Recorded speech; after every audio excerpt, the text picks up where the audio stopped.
Well, welcome to the Monday night property management mastermind group. And I want to welcome everybody tonight. Um, Tonight, we're going to talk about tenant retention and what an important key that is. You know, I talk to landlords all the time and they tell me that they can't keep the occupancy up in their units. And I ask them why, or I ask them what their retention is, and they tell me it's a negative number. And I immediately know at that point that they are expecting rent to show up every month and they're not taking the time to really care about their tenants. And we're in a people business. And it's really important that in this business that we're in, from a property management standpoint, that we're taking care of the people who live in our units, because these are the people that depend on us and need us to help support them, right, in some form or fashion. I talk about this a lot, but Dale Carnegie years ago wrote a book called How to Win Friends and Influence People.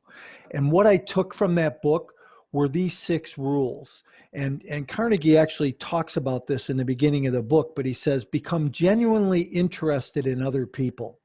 Smile at them. Remember that a person's name is to the person the sweetest and most important sound in any language.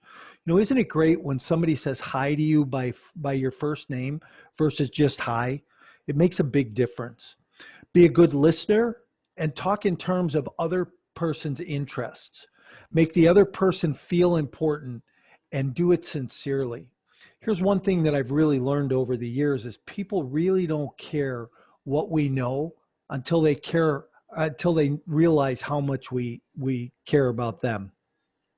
So tenant retention starts with the signing of the lease. So at that first meeting when we meet with people, it's the signing of the lease.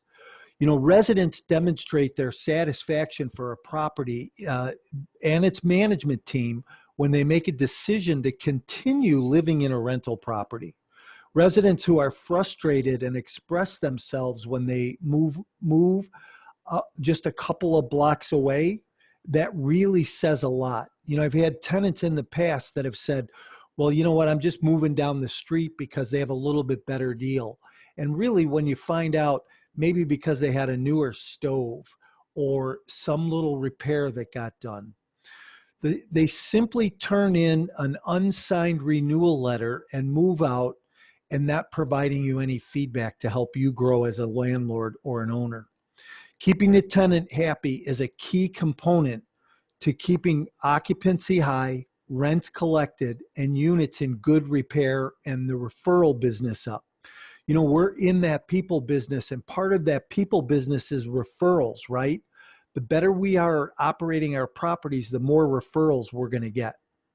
So be clear on what the outcome is. Know where your business is coming from and know where your business is going. You really want to be aware of the big picture. Here's 3 keys that I think that you need to know and really be aware of that will help you as an owner or an operator. Key number 1 is, what's the ultimate goal for the asset? So what's your ultimate goal for that property? Key number 2 is, what's the ultimate goal for your business, your overall business? And key number 3, what's your ultimate goal personally? So this goes back to the conversation I like to have about really being crystal clear on your why and what's important to you. The clearer you are, the more you can accomplish, the more successful you can be. Communication is the key. Make sure you're talking to the tenant throughout the year, not just when it's time to sign the lease or do the renewal. If there's a problem or an issue, make sure you communicate with the tenants. Get back to them. When I sign a lease with a new tenant, I always ask this question: why are you moving? What's bringing you to this place? 8 out of 10 times they'll tell me, my landlord never calls me back. When there's a problem and I call him, it takes forever to get anything fixed. This is a big issue, and our communication is really important with our tenants. It's about trust. Trust is built because we do what we say, not just once, but on a continual basis. And our tenants are watching this. If you're not going to do it or follow through, then you're better off not promising anything and saying that you're better off under promising and over delivering than you are in any other case. The decision a tenant makes to move is strongly influenced by your performance as an owner or as a landlord, not solely on the increase in rent, but it's on your performance on how you're operating that property. I teach in the management section on standards and on the standard residential lease to go over the lease line by line with your tenant. When they first move in, you go over that lease with them line by line, and you help them to understand what your rules, what your guidelines are, plus what you're going to do for them. And then this goes back to trust, right? We have to do what we say we're going to do. Develop a home atmosphere for your tenants. What can you do for them? I know sometimes in larger properties, I've done things like had a barbecue, had a pool party, had an annual event of some sort. Can you add an amenity? We've done things like add parking, a business center, features that the tenant can benefit from. I once bought an apartment complex that had a movie theater that was broke down. And one of the biggest complaints that the tenants had was, hey, I moved here because of the theater. And once we fixed that, our tenant retention in that property went through the roof as a result of that. Now, I know in smaller properties, 2-unit, 4-unit properties, you're not going to put a movie theater in or do something like that. But be creative. Think outside the box. Think of what you can do for people that'll offer something to them. Can you give them a free service? Can you give them something that'll benefit them in the long run where they'll stay there? The lease expiration date comes up pretty quick. You'd be surprised how fast that year flies by. What you want to do is you want to send a renewal out within 60 days of that lease expiring. That lease renewal should have a time frame on it. You don't just want to be sitting out there you don't want it to be sitting out there for weeks, but you want it back in your office. You want to know within 30 to 45 days before the expiration whether they're staying or whether they're going. It should have the option to renew the current lease with a small rent increase of maybe 3%. That's pretty standard in the marketplace. If they're on hold or they don't know what they want to do and they decide to stay there for a little bit and haven't signed a renewal, then there should be a larger increase on top of that. How about this? Let me ask you a question. Do you ever think about maybe giving them a gift or a bonus on the back end, maybe for timely manner? Hey, get this back to me quickly and I will give you a month's free rent, or I will add to your current situation in some way. This is a stage where you find out if they're going to move and why they're going to move. If you are truly trying to get better as an owner and as an operator, you want to know why they would be moving out. Listen, a lot of times people are going to buy a house or buy a property for themselves, and I always can, help people to do that. Matter of fact, I will try and partner with a real estate agent and refer those people who are going to be moving out to a real estate agent so that I know that they're in good hands. And there can be an extra money stream there for you also. But, if somebody comes to you and says, hey, I'm moving out because I've been asking you to fix the stove, or I need some new carpeting, or I need a room painted. Now you have to question the fact whether or not, is it a smart idea for me to go ahead and do something right now? Should I do a repair for these people? Would it help? Would they stay? And I think these are all things as an owner operator we need to look at. Retention versus a new tenant. It is less expensive to retain a tenant than it is to find a new one. So write this down for yourself, because I think there's some key points that we're going to go through right now. But reducing turnover has the potential to save thousands of dollars in expenses, in addition to rent loss and vacancy, advertising costs, maintenance costs, loss to lease, loss to rent, and your personal time all add up. The combination of this quickly adds up. And here's an example for you. So let's say you're going to go out and secure a brand new tenant to move into a unit. So your tenant moves out. Maybe you have to go in now, paint it, clean it, make some fix-ups. Could be $3,000, could be $800, but a turnover is going to basically cost you something. I used $1,500 as an example. And then I'm going to market my unit. Now, not all marketing sites are free. I figured about $100 for some marketing efforts.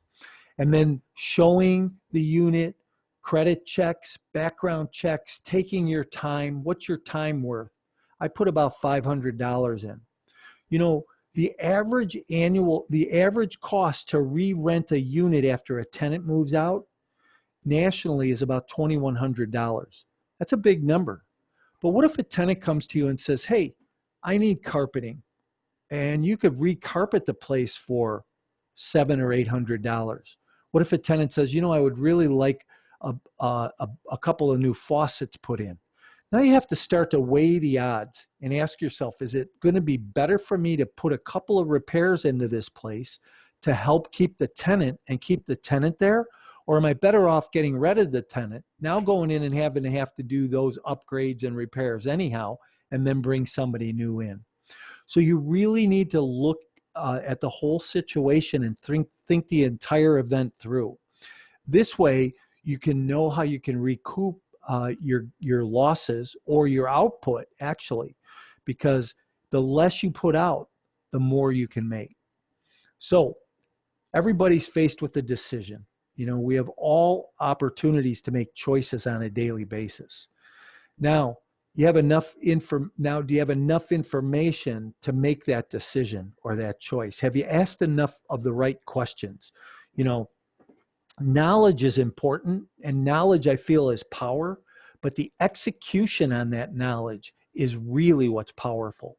So when you ask enough questions of your tenants or potential tenants, you get answers. From those answers, you can formulate what your next move is or what your decision is. Now, do you want to do any work for that tenant? Do you want to even renew that lease? And then what's your offer back to that tenant? You know, hopefully by now you've asked enough questions and you have enough data to move forward, to do what is right for the owner of the property or for yourself if you're the owner, and move forward. At this point, what I'd like you to do is I'd like you to think through what you would do on your own situation. And if you have any questions, go ahead and you can jump in right now or throw them in the chat box, whatever you'd rather do. But let's get some questions answered here. So this is Sharice. Hey, Sharice. You have a scenario where, and we don't have any tenants, don't have a property, we're still getting organized, but one of the things that I in our planning have thought about is, let's say the market we're looking at, most of the real estate is aged, and so you typically at some point those properties get rehabbed, and that's how they're updated. There's not a lot of new building, as it were. So if you have a tenant that's, you know, reliable, no issues, how do you get that space renovated and retain that tenant? And retain that particular tenant? Correct. So you know, of course, you'd have to ask your tenant to work with you. How long's the tenant lived there? I don't have a look. You can pick. Let's say they've been there for like 5 years. Okay. So, you know, I've never really had a tenant ask for a complete overhaul. It's always been something that you can work around. Maybe it was painting a couple of rooms.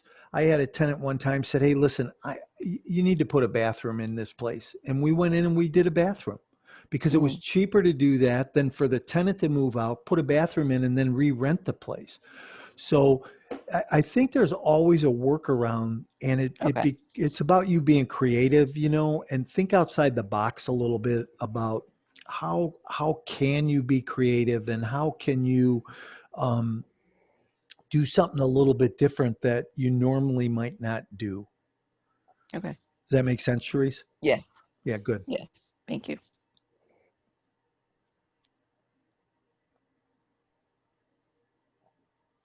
Hey, Mike, it's Carl. Hey, Carl, how are you tonight? How Glad are you you got doing? in.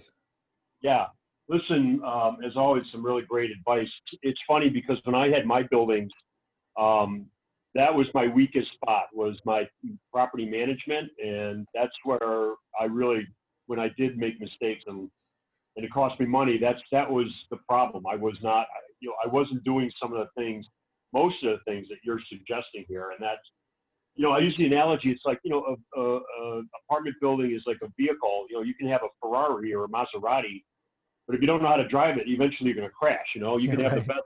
you have the best property in the world, but if you don't know how to manage it, you're going to crash and burn. So that was one thing, just as you were going through your presentation. And the other thing that that really struck me was that whole thing about reading the lease. That's one thing that we did used to do with our tenants, and it really gave them and empowered them to feel as though we cared about them. We weren't just there to get a signature, grab their money and, and go, like some people do. I remember one time I had a landlord, he literally pulled up in his car, never got out of the car, grabbed the signature, grabbed the check, and like almost ran over my foot as he got away. You know what I mean? And so, I think just little things like that make a huge difference for people.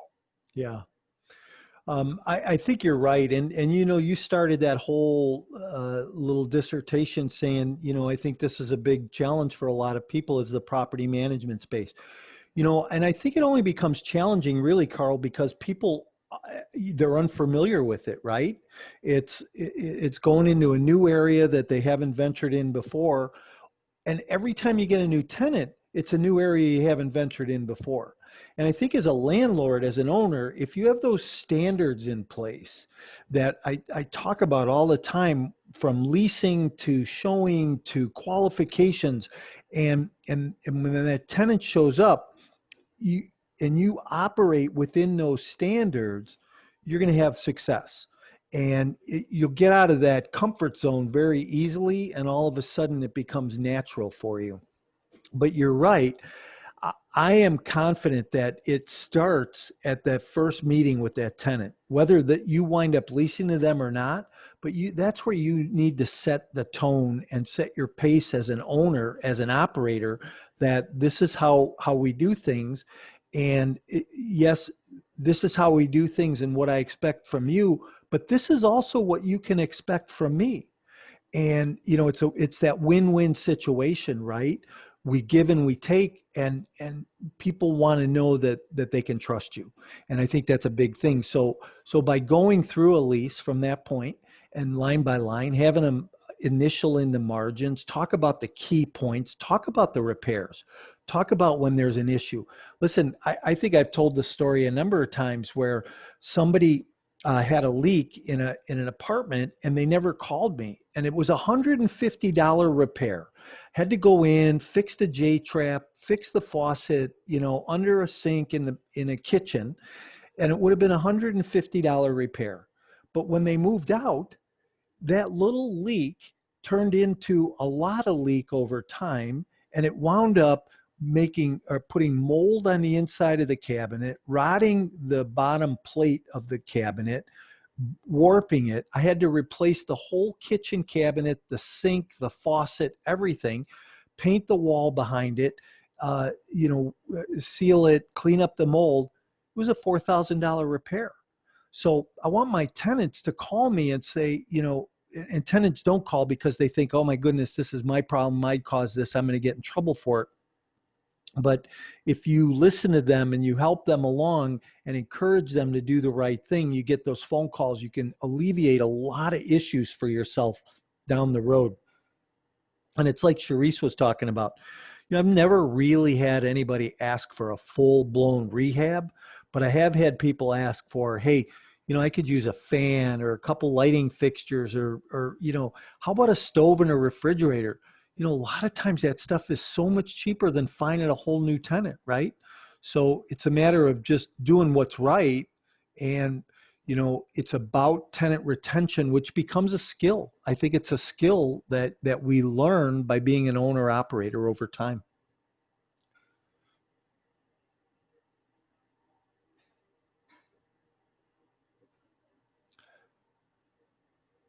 Any questions, Tony? No, nothing on this, Mike. You've talked about this a couple times in the past, and certainly helped us out. It's funny, just one comment about upgrades to property. We raised the rent on a tenant 3 weeks ago. We raised it from $835 to $900, and they were squawking about it. And my wife said, "Listen, you've been at 8.5 years, and we haven't raised the rent." They want to know what new amenities they were getting. I mean, you're getting none. But I blame it, quite honestly, on our fault because we didn't take your advice to simply raise the rent every year, even if it's a nominal 3% or $25. So we will put in the new policy just every year now from now on, $25 a month minimum. Yeah. Because you shouldn't go 8.5 years without raising the rent. Yeah, boy, that sure makes a big difference, doesn't it, over time? So.